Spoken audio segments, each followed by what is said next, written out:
Bismillahirrahmanirrahim. Assalamualaikum warahmatullahi wabarakatuh. Di sini kelompok kami yang terdiri dari Nadia Khalidah Ainur Rohmah dan saya sendiri Adina Apriliana dengan mata kuliah Pengantar Tata Hukum Indonesia dan dosen pembimbing Kurniasi Bahagiati akan sedikit menjelaskan tentang hukum adat. Oke, langsung saja. Topik pembahasan hukum adat yakni terdiri dari 1. Pengertian unsur, ciri, sifat, dan sumber hukum adat. 2. Urgensi hukum adat. 3. Hubungan hukum adat dengan tata hukum Indonesia. 4. Dasar hukum berlakunya hukum adat. 5. Hubungan dan perbedaan dengan kebiasaan. 6. Hubungan dan irisan hukum adat dengan hukum perdata ekonomi. 7. Eksistensi dan perkembangan hukum adat di Indonesia.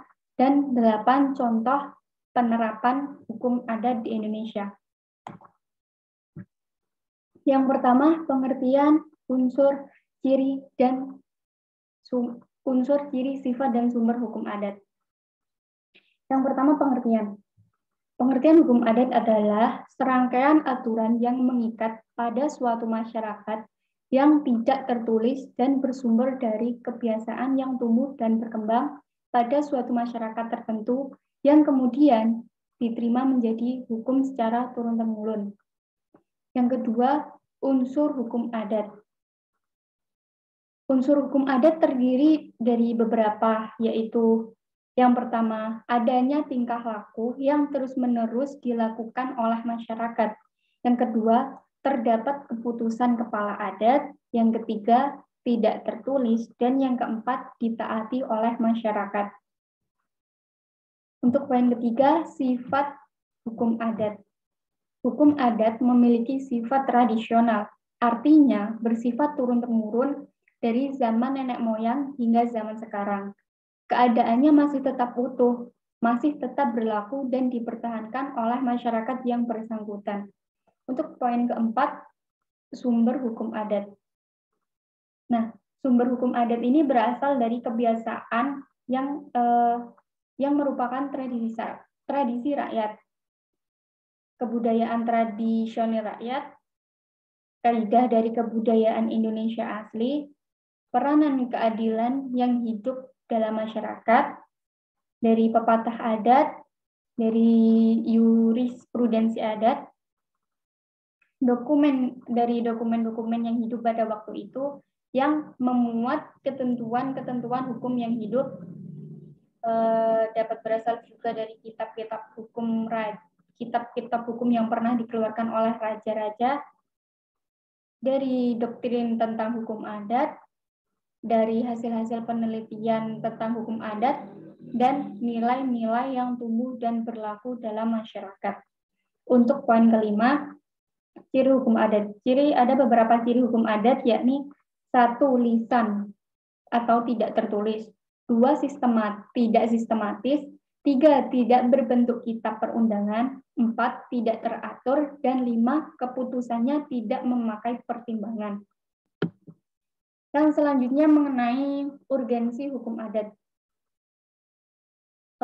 Meskipun hukum adat berada di luar hierarki tata perundang-undangan, namun jiwa dari hukum adat di dalam Sang Pancasila menjelma ke tiap lini tata perundangan nasional.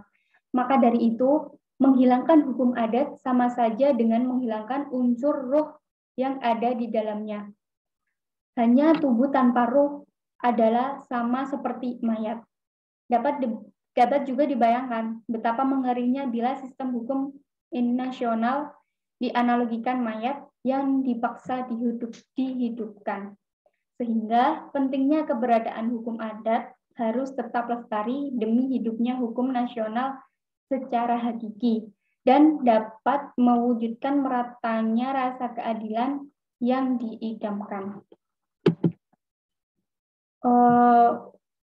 Poin yang ketiga, hubungan hukum adat dengan tata hukum Indonesia. Tentu saja keduanya mempunyai hubungan yang sangat erat karena yang pertama, hukum adat yang hidup di dalam masyarakat dan akan tetap hidup selama masyarakatnya masih memenuhi hukum adat yang telah diwariskan. Oleh karena itu, keberadaan hukum adat dan kedudukannya dalam tata hukum nasional tidak dapat dipungkiri, walaupun hukum adat tidak tertulis dan berdasarkan asas legalitas adalah hukum yang tidak sah. Hukum adat akan selalu ada dan hidup di dalam masyarakat. Yang kedua, karena hukum adat juga merupakan salah satu sumber yang penting untuk memperoleh bahan-bahan bagi pembangunan hukum nasional yang menuju kepada unifikasi pembuatan peraturan perundang-undangan dengan tidak mengabaikan timbul atau tumbuhnya dan berkembangnya hukum, kebiasaan, dan pengadilan dalam pembinaan hukum. Sekian penjelasan dari saya. Untuk materi selanjutnya akan dilanjutkan oleh teman saya, yakni Ainur. Terima kasih. Wassalamualaikum warahmatullahi wabarakatuh.